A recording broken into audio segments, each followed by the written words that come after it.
Capitol Police are agreeing the violence at the January 6 Capitol breach was pre-planned. A Senate committee questioning why there was a slow response from intelligence departments that day. A controversial topic as the Biden administration reopens a Trump-era migrant facility for children. Now both sides are criticizing the move. And as for big tech, Australian news will be back on Facebook. This comes as former President Trump is working to return to both Facebook and Instagram. He's appealing his suspension. Tune in to Deep Dive as we explore these topics and more. Hello and welcome. This is Deep Dive and I'm Tiffany Meier. The future of mail trucks is here. The United Postal Service unveiling its new design. The next generation fleet can be either gas or battery powered.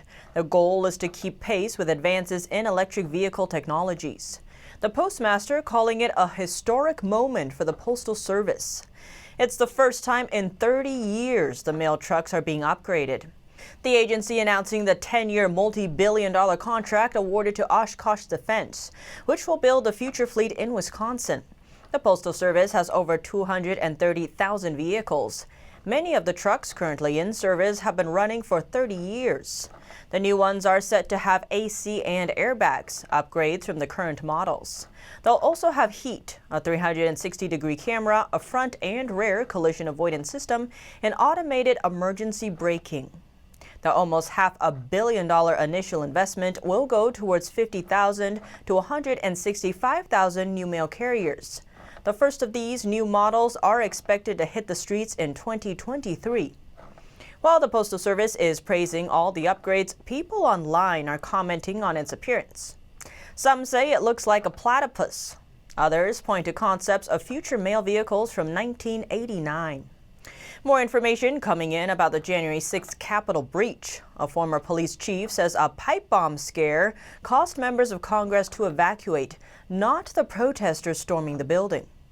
U.S. Capitol Police found the bomb at 12:45 p.m. That's before the violence at the Capitol.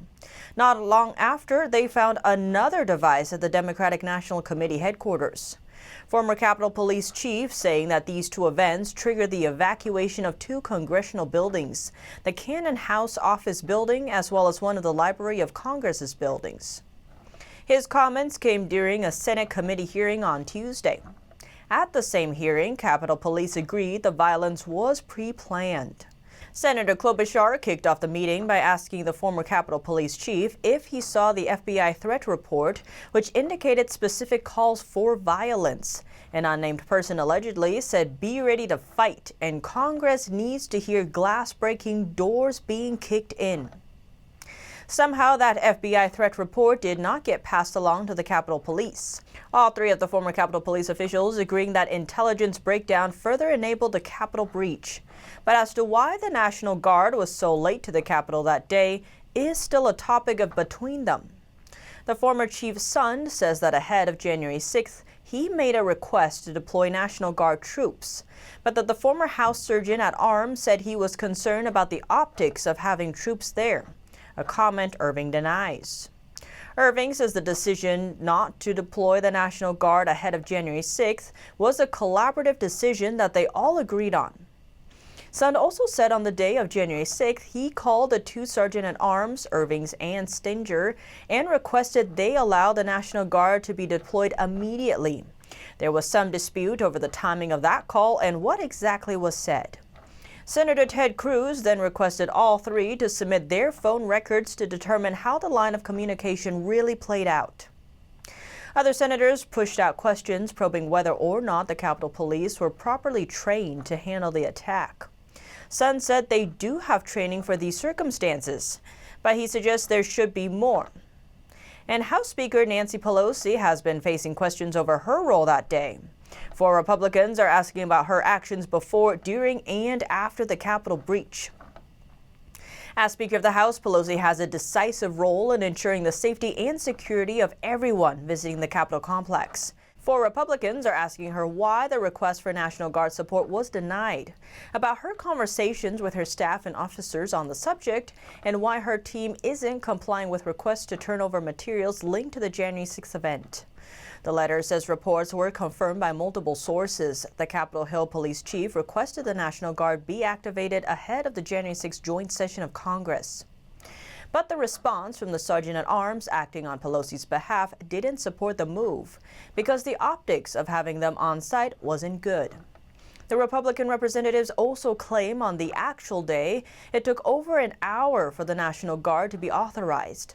They are asking why Capitol Police Chief Sun's request for National Guard support on January 4th was denied. If the Sergeant-at-Arms Paul Irving got permission from Pelosi staff on January 4th before denying Sun's request for the National Guard, what conversation or guidance was given to the Sergeant-at-Arms about security leading up to that day, and what the response was when Sun requested the National Guard support? And lastly, why House officers are refusing to comply with requests to turn over materials relevant to the events. The events at the Capitol ended in the death of 5 people, including Capitol Hill police officer Brian Sicknick. And now let's turn to a topic of controversy. The Biden administration is reopening a Trump-era migrant facility for children, expanding capacity due to the pandemic and increased child apprehensions at the border. But the move is drawing criticism from both conservatives and progressives. The migrant facility in Carrizo Springs, Texas, is being reactivated as an emergency facility during the pandemic to hold up to 700 children aged 13 to 17. White House Press Secretary Jen Psaki Tuesday said the administration intends to close it after the pandemic is over. She explained that due to social distancing requirements, the existing facilities have had to significantly cut their capacities, and now they need more room. The amount of unaccompanied children crossing the border has also been rising, with January seeing over 5,700 apprehensions, the highest number for the month in years. And for the first time since 2019, minors began arriving at the facility on Monday. But the reopening of the facility is drawing criticism, left and right. A number of progressives took to Twitter to express their outrage, saying they voted for the end of kids in cages, not the expansion of it. Meanwhile, conservatives criticized the media's coverage of the facility, with many accusing the media of changing the terminology from kids in cages under Trump to migrant facility for children under Biden. Many shared this Washington Post article on Twitter, questioning the change in coverage and terminology. Fox News also wrote an article titled "Washington Post Called Out for Report on Biden's Migrant Facility for Children After Hitting Trump's Kids in Cages." The Washington Post has responded to the criticism in an article titled "No, Biden's new border move isn't like Trump's kids in cages." They explain themselves, saying that what Biden is doing is different because he's not separating the children from their parents. The former acting director of Immigration and Customs Enforcement, Tom Homan, says the immigration law is becoming meaningless. He told the Epoch Times recently, quote, "It's almost like it's not illegal to be illegally in the United States anymore." His concerns come after new enforcement priorities announced by the Department of Homeland Security. There's 3 main groups now of illegal immigrants: national security threats such as known or suspected terrorists, those who cross the border illegally after November 1st, 2020, and public safety threats who are convicted of aggravated felonies. Now, ICE agents have to get pre-approval to deal with any illegal immigrants who fall outside of these categories. Homan argues this is sending the message to the rest of the world that it is okay to enter the country illegally. As long as you don't commit a few of the most serious crimes, you are free to stay because ICE isn't looking for you. He cites his own experience as a police officer, saying some of the worst cases he's encountered involved drinking under the influence. He argues DUIs should be considered a public safety issue. A DHS official said the new guidelines for ICE are to help the agency focus its limited resources on cases that the public cares about. And now let's turn to big tech. Australians will have news content on Facebook again. The tech giant has reached an agreement with the Australian government after a proposed media law. Australia's treasurer saying in a statement, Facebook has refriended Australia. Well, Facebook has refriended Australia. and Australian news will be restored to the Facebook platform. And Facebook has committed to entering into good faith negotiations with Australian news media businesses in seeking to reach agreements to pay for content. The two have been in a tense standoff over paying for news content. Last week, Facebook put its threat into practice and banned all news content from its platforms in the country, including some government pages. With the deal, Facebook will now restore Australian news pages on its platform, and tech companies will have 2 months to reach private deals for news content before the government intervenes. World leaders have been watching the negotiations closely. Countries like Canada and Britain are considering similar laws.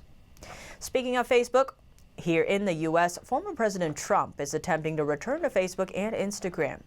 He is appealing his suspension from the platforms, and he may have a decision in about 2.5 months. Facebook's oversight board received Trump's appeal to rejoin the platform. The co-chair told UK's Channel 4 News it's a very high-profile case, but that is exactly why the oversight board was created in the first place. She says the 19-member board has 90 days to make a decision, adding while the board wants to give a speedy answer, they need that much time for translations and for experts to give their opinions. The board is also taking a look at public comments about Trump's appeal, and she says they've received thousands of them. Facebook suspended Trump's account after the January 6th Capitol breach. Other Silicon Valley companies also banned Trump, such as Twitter, Google, Snapchat, and Twitch. Facebook CEO Mark Zuckerberg excused Facebook censoring Trump by claiming the risks of Trump using the platform through the Inauguration Day period were too great. Trump made 2 Facebook posts on the day Congress gathered to certify the results of the election. The company removed them, saying Trump used the platform to incite a violent insurrection against the government. In both of the posts, Trump told his supporters that, quote, "We have to have peace," and he told them to go home. Trump is looking into ways to return to social media by either joining an existing platform or making his own. Congress has been looking into ways to hold big tech companies accountable. This comes amid perceived unbalanced moderation of users' content. The House Energy and Commerce Committee is set to hold a hearing with the CEOs of Facebook, Twitter, and Google on March 25th. All 3 are expected to testify on misinformation on online platforms. But what do you think? Let me know below. Thanks for tuning in to Deep Dive. I'm Tiffany Meier, and see you soon.